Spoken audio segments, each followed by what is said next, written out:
everybody, this is Helena from Helena Plays Games for the Board Game Revolution Network, and today we're here to take a sneak peek at Horde City. Horde City is a new Kickstarter by Hexe Studios. This is a game designed for 2 to 5 players that takes around 1 hour to play. One player takes the role of Dr. Zero, who unleashes his mutants in the city, and the rest of the players take the role of police officers who try to bring peace back in the city. Who's gonna win? Chaos or law and order? Let's see a bit about how the game plays. At the beginning of the game, choose the scenario that you are going to play. Each scenario has its own card that shows you several things that are going to be placed on the board, such as, for example, the police car, the civilians, crates, and other things. Each of the players chooses a role of an officer, so they take the corresponding board, their cards, as well as the miniature of the police officer, and 5 action points each. Another player takes the role of Dr. Zero, so they take his track along with his deck of cards.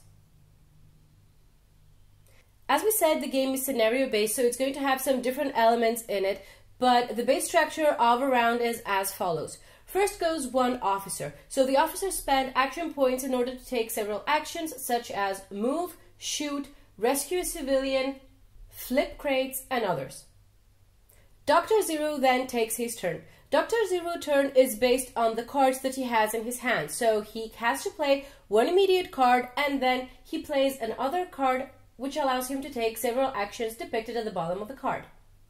Then another officer takes play, and this follows as soon as all the officers have played, then this is the end of the round.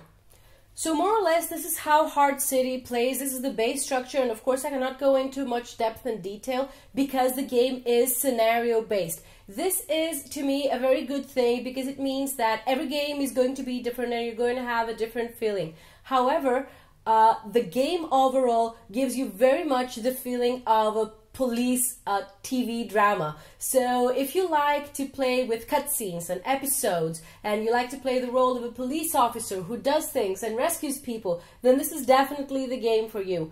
Also, it is very important to say that the gameplay of Dr. Zero and the gameplay of the police officers is totally different, since one is card driven and the other one is action point based. So also depending on the number of players, the game is also going to have a different feeling to it, since with 5 players, the 4 of them have to cooperate together and organize their actions around the board in order to fulfill their goal, while when it is a 1 versus 1, then you take control of all the officers. The game plays equally well with all number of players. Each of the police officers has a special ability that they can use during their turn, and also there's a specific time in the game where the police officers can level up. So each of the officers also comes with a deck of cards that gives extra abilities to them. You can take them throughout the course of the game, and this also adds a lot of spice to it, and it also gives a different feel and lots of replayability every time that you play the game. This is it. This is Horde City. If you enjoy a game that is 1 versus all, with one villain and several good guys who try to restore peace in the world, if you like a game that gives you the retro 80s police drama feel, then this is a game that you should check out.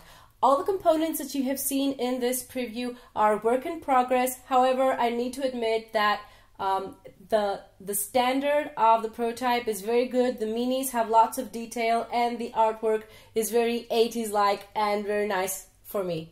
Thanks very much for watching. If you'd like to see more previews for the BGR network, then make sure to subscribe to our channel. Until next time.